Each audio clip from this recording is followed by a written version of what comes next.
Olá a todos, meu nome é Cláudia Sanders, sou nutricionista, professora e pesquisadora da UFRJ e coordeno o grupo de pesquisa em saúde materno-infantil. Hoje eu estou aqui para falar com vocês sobre um problema que é o transtorno alimentar chamado pica-malácia, que é a situação quando a pessoa consome substâncias não alimentares ou combinações atípicas. Esse transtorno pode acometer mulheres durante a gestação ou também durante a amamentação. E é importante as mulheres saberem desse problema, que pode trazer prejuízos tanto para a sua saúde quanto para a saúde do seu filho. Então, por exemplo, uma gestante que desenvolve a pica-malácia, ela tem maior chance de ter anemia na gestação. E a anemia pode prejudicar o desenvolvimento do bebê. Ao longo dos anos, o meu grupo de pesquisa vem estudando a prevalência da pica-malácia durante a gestação e nós temos observado um número de casos crescentes durante a gestação. E além disso, nós temos também nos dedicado a estudar os fatores associados a esse problema e vimos a necessidade de construir e validar uma entrevista capaz de fazer o rastreio da pica-malácia durante a gestação. Então, o meu grupo de pesquisa tem se dedicado a esse tema e nós vamos dar continuidade nesse vídeo falando um pouquinho mais sobre essa entrevista, como aplicar, e é um tema extremamente importante que essa entrevista seja aplicada ao longo da gestação para nós identificarmos as mulheres em risco de pica-malácia e ajudar assim no seu tratamento, e com isso nós pretendemos contribuir para a revisão das rotinas da assistência pré-natal, seja o mais completa possível.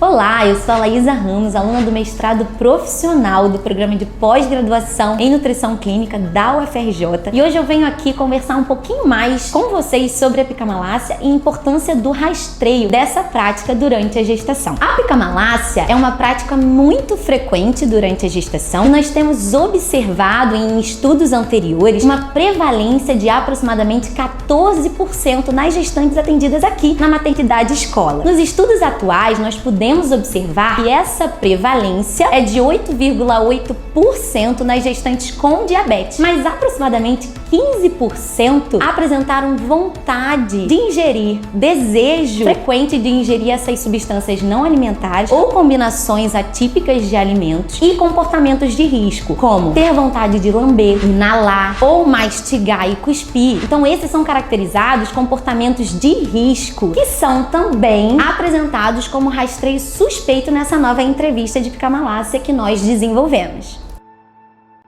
Pensando no melhor acompanhamento para as gestantes durante o pré-natal, atualizamos e validamos uma entrevista de rastreio de pica-malácia de fácil aplicação, rápida e com somente 7 perguntas para fazer o rastreio dessa prática.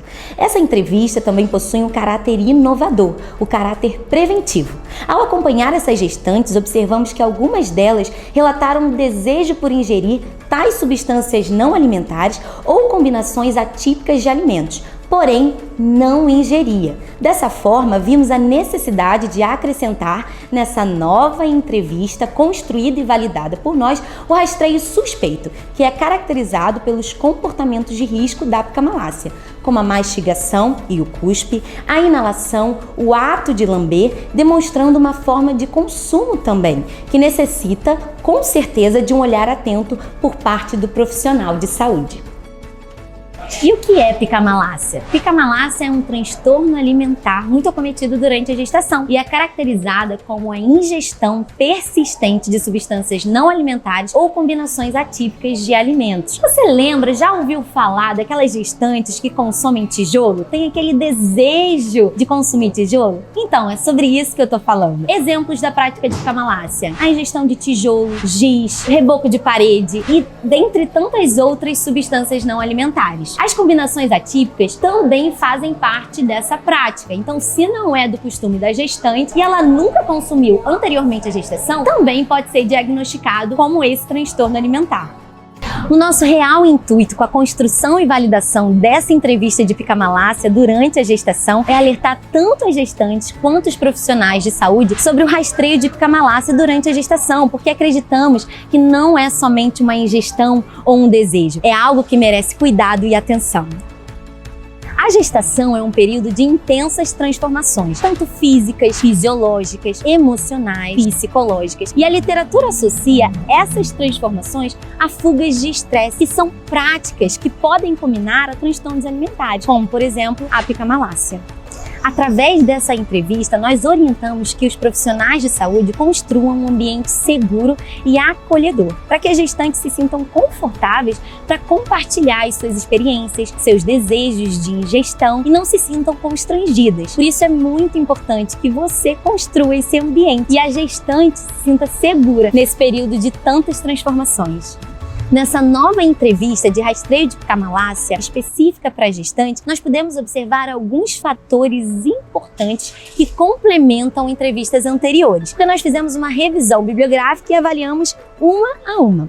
Um desses fatores é a ingestão nos 3 últimos meses. Por isso, nós, nutricionistas, orientamos que essa gestante faça essa entrevista pelo menos uma vez a cada trimestre. O segundo fator é em relação à ingestão ser ou não um costume cultural, porque para ser rastreio positivo, essa ingestão não pode ser um costume, nem particular, nem familiar. E o terceiro fator é que demos ênfase nas emoções e nos sentimentos que essa gestante tem ou teve antes, durante e após a prática. Não somente a prática, mas ao desejo também, que é um comportamento de risco, porque a literatura nos diz que essa ansiedade se associa com esse transtorno. Nessa nova entrevista, nós temos 3 tipos de rastreio: o rastreio positivo, o rastreio negativo e o rastreio suspeito, que é caracterizado pelos comportamentos de risco. E esse sim é uma inovação da nossa entrevista. Os comportamentos de risco também merecem atenção, esse olhar atento da equipe multiprofissional e interdisciplinar. Por quê? É importante esse acompanhamento durante o pré-natal e também um encaminhamento psicológico para essas gestantes. A literatura tem demonstrado a pica-malácia como uma fuga do estresse e tem associado a mesma com a deficiência de alguns micronutrientes, como ferro e zinco. E nem tudo que nos ensinam é verdade, não é mesmo? A pica-malácia pode ser resultado de superstições e tabus familiares. Por isso é muito importante que nós tenhamos acesso a conhecimento embasado cientificamente, evitando desfechos negativos na gestação, tanto para a mãe quanto para o bebê. As consequências negativas para o bebê através da pica-malácia podem ser baixo peso ao nascer, parto prematuro ou até morte perinatal. E as consequências negativas para a mãe pode ser constipação, dificuldade de absorção de nutrientes e até distensão abdominal. Como nós vimos que a literatura demonstra uma associação da pica-malácia com deficiência de micronutrientes, como por exemplo o ferro, hoje eu quero trazer para vocês algumas orientações importantes para a prevenção de anemia. A vitamina C auxilia e muito na otimização da absorção do ferro. Você sabia? Sim, sempre após o consumo de alguma leguminosa, feijão fradinho ou grão de bico, é importante que você faça o consumo de uma fonte de vitamina C. Consuma diariamente vegetais de coloração verde escura, sem esquecer da vitamina C para otimizar a absorção desse ferro. E quais são esses vegetais de coloração verde escura? Agrião, rúcula, espinafre, couve. É muito importante fazer parte da sua rotina alimentar. E para finalizar, é muito importante que você não substitua as grandes refeições como almoço e jantar por lanche, porque eles não são suficientes para suprir a necessidade diária do ferro. Se você é gestante, não deixe de compartilhar com outras gestantes os conhecimentos valiosos que você recebeu até aqui. E se você é profissional de saúde, compartilhe com seus colegas de trabalho e nos ajude a contribuir para o melhor acompanhamento dessas gestantes durante o pré-natal. Aponte a câmera do seu celular para esse QR Code que aparece aqui na tela e tenha acesso à nova entrevista de rastreio de pica-malácia validada específica para gestantes. E essa entrevista foi validada a partir da experiência de nutricionistas capacitados no atendimento pré-natal de gestantes com pica-malácia. É importante enfatizar que essa entrevista não é voltada somente para a prática de nutricionistas, mas para todos os profissionais da área da saúde.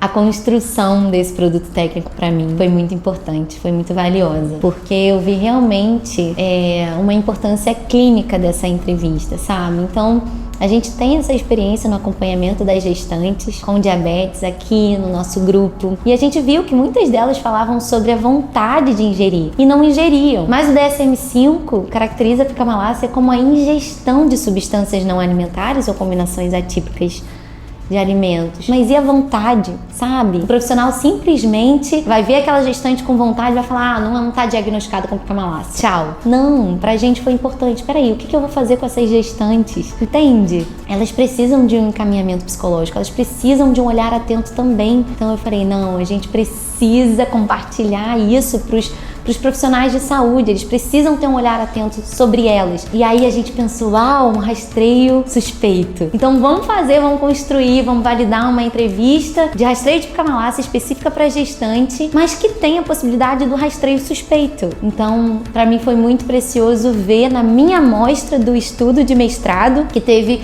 uma prevalência de 8,8% dessas gestantes com diabetes que tinham pica-malácia, que ingeriram essa substância não alimentar ou combinação atípica, mas aproximadamente 15% dessas mesmas gestantes relataram vontade, desejo, ou então inalação, ou então mastigação. E eu falei, gente, 15% é muita coisa, né? E foi mais do que as gestantes que foram diagnosticadas com pica-malácia. Então eu falei, não, o que a gente pode fazer a partir desse resultado? E aí construímos essa entrevista. Então para mim é muito precioso. Claro que essa construção não foi só minha, foi embasada cientificamente, a gente fez, né, tem todo um referencial teórico, fizemos uma revisão bibliográfica bem minuciosa, então não foi fácil, mas também teve ajuda de profissionais capacitados, sabe, que tem esse atendimento direto às gestantes. Não foram aqueles profissionais que simplesmente acham legal ter uma entrevista, não, eles realmente veem a necessidade que essas gestantes precisam, esse olhar atento, essa compaixão. E a gente, como profissional de saúde, nutricionista, tem também essa missão, esse olhar atento dessa gestante. Entender que não é simplesmente uma entrevista para rastreio de pica-malácia, mas é uma entrevista que auxilia nessa melhor atenção, compartilha essa importância de atenção, da atenção profissional a essa gestante. Não só as que ingeriram, mas também as que tiveram vontade, para que não haja uma prática de pica-malácia futuramente na gestação. Então, assim, para mim é muito além do que um produto técnico, de verdade. Com tudo isso que eu falei aqui, tô muito feliz. Quero agradecer a Deus e a toda essa equipe linda do GPSMI que me auxilia. Com certeza sem eles não seria possível, sem elas, a Cláudia, as minhas orientadoras também, a professora Eliane Rosado, a professora Karina Santos, todas as minhas colegas de trabalho. Muito obrigada.